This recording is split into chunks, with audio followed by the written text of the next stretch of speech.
but in the end, I just want the musicians to feel like they're just playing. And so really you have the person in the scanner who's just got their piano, and then all these things outside that allow you to integrate with the scanner, with the other musician, for everybody to hear each other without too much noise. There's a lot of, as I said, about 130 decibels of noise in that scanner room, so you have to account for all these different variables. Now, I'm going to show you a video of how we execute this. There's a musician named Mike Pope, who's one of the world's finest piano players, who's a good friend of mine and joined me for this experiment.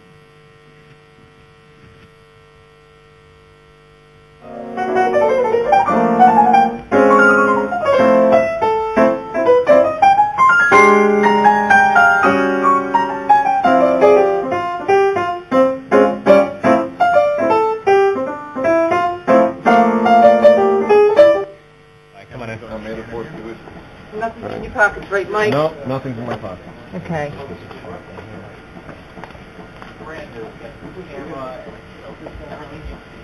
legs. Now we're taking turns.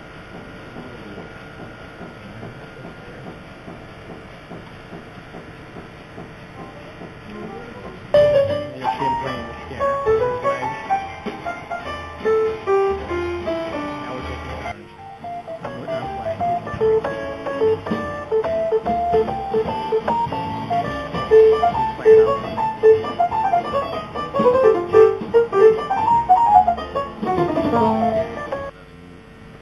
This is a pretty good representation of what it's like. And it's good that it's not too quick. You know, the fact that we do it over and over again lets you acclimate, you know, to your surroundings. So the hardest thing for me was the kinesthetic thing, you know, of just, you know, looking at my hands through two mirrors, laying on my back, and not able to move at all except my right hand. You know, that was challenging. But again, you know, it was there were moments for sure. You know, I mean, there were moments of real, honest to God musical interplay for sure. So, you know, the whole goal was not to just see what my brain does when we're improvising, but to see what my brain's doing when we're communicating.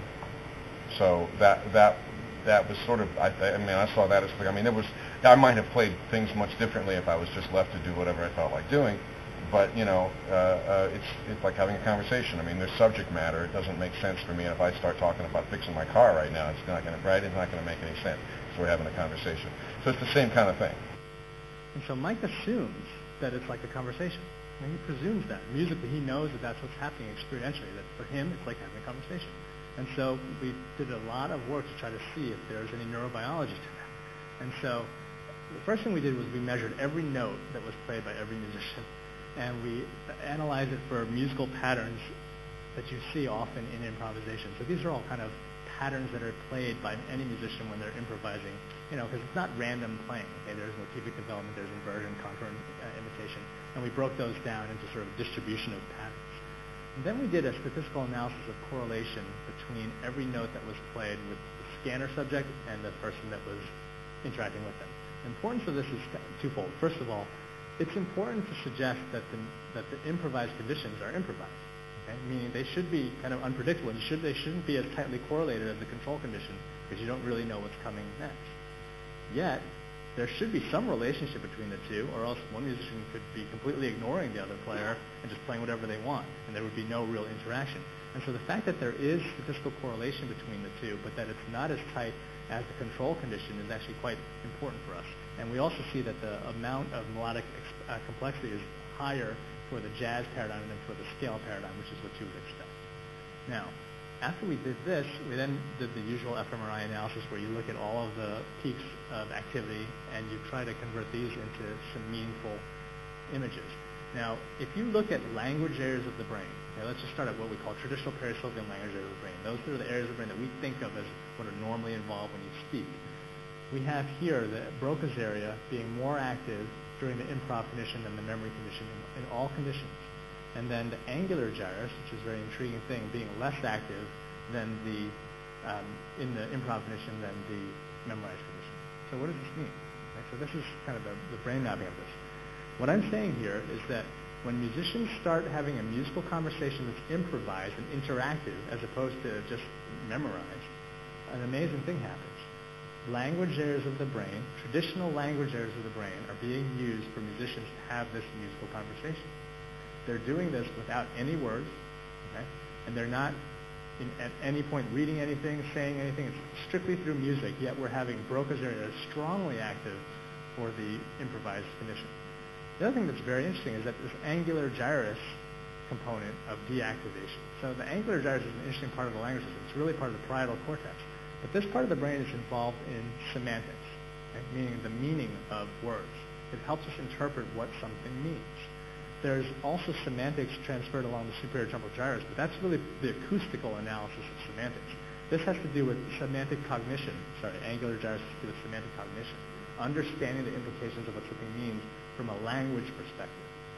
That area of the brain was not as deactivated when musicians are having this exchange. So what I'm getting at here is that part of the reason why people might consider music the universal language is that in fact traditional Parasovian language cortices are highly active when musicians are playing. But that this kind of communication is wordless and doesn't have any of the semantic properties of language as evidenced by this decrease in angular gyrus activity. So we're pretty excited about this idea. We'll see what happens with this, but we're wondering if it might say something profound about the differences between language and music. Music being very meaningful, yet completely imprecise.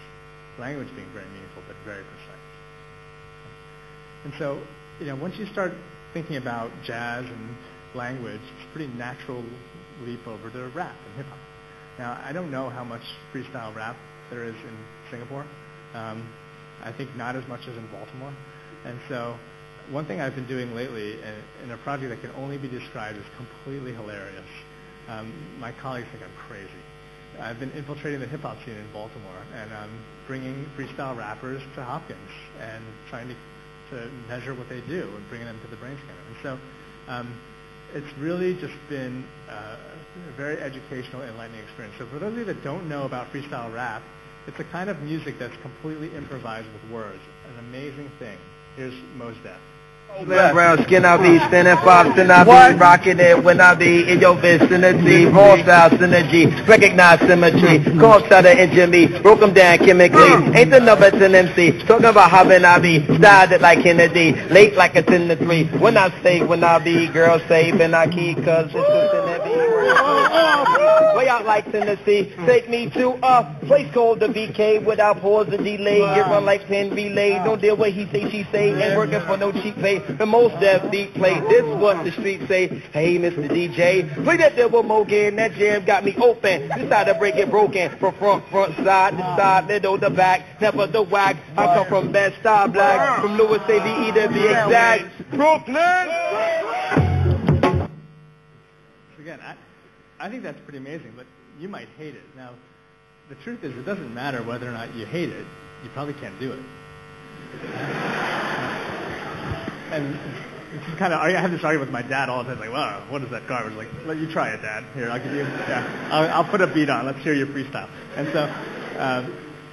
so to me, this is a remarkable thing. I'm like, wow, how could somebody do that? And it's not that they just do like, one great take and that's it. That's their career. I mean, the people that are dedicated to freestyling study this the same way a poet studies rhyming dictionaries.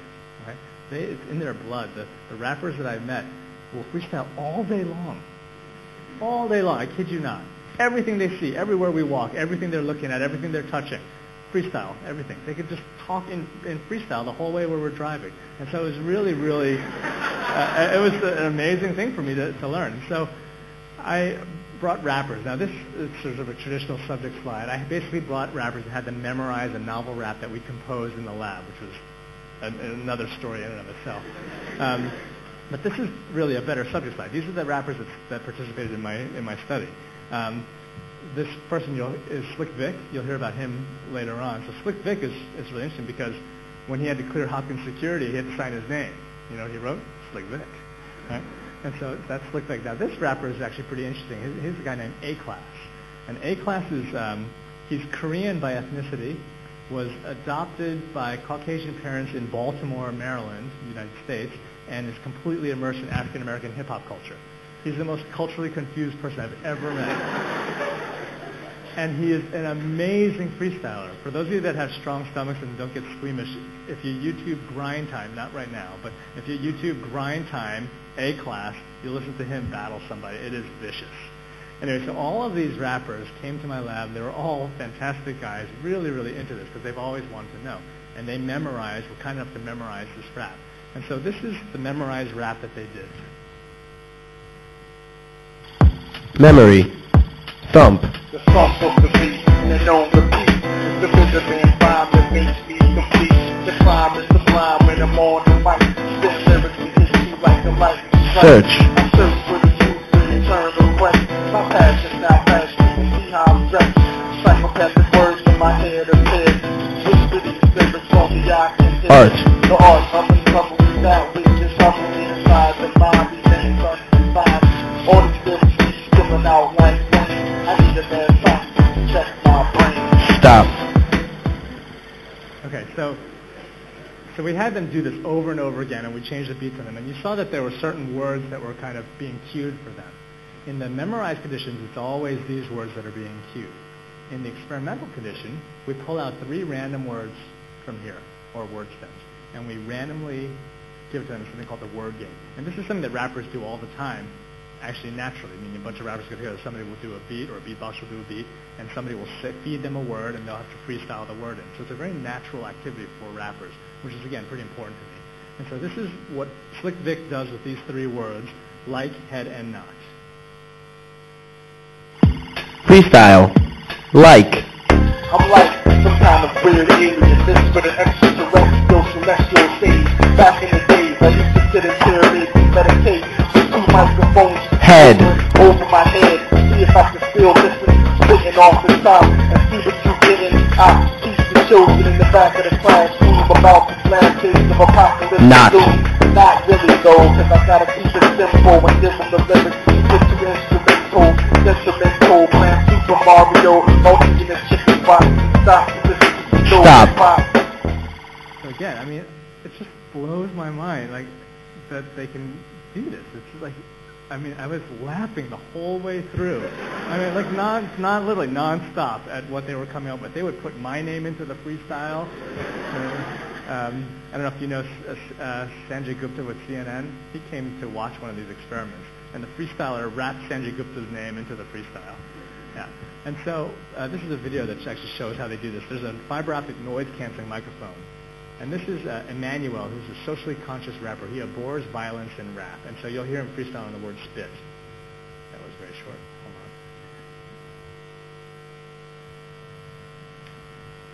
on. All right, we're here with Emmanuel, who's about to do some freestyle for us. That's Emmanuel in the scanner. Tough beat. He just memorized a rhyme for us. Some of the beat is a no repeat. Rhythm and rhyme make me complete. Climb is sublime when I'm on the mic. Spin rhymes that'll hit you like a lightning strike. Search for the truth in its eternal quest. I'm fast, not fast, you can see I'm dressed. Psychopath voices in my hand and head. Whisper these lyrics only I can hear. The art of discovering that which is hovering inside the mind of those unconfined. All these words be pouring out like rain. I need a man scientist to check my brain. Stop. You notice his hands are like this. That's to prevent. See, rhyme. Say, when you rhyme whatever, drop it down wherever. Cause everybody's got a mission in life. They gotta find whatever. Times whatever. Spit. And you should spit on the ground, but don't spit on man. Eternal quest for knowledge, you still get truth, and maybe one day you'll understand. Stop.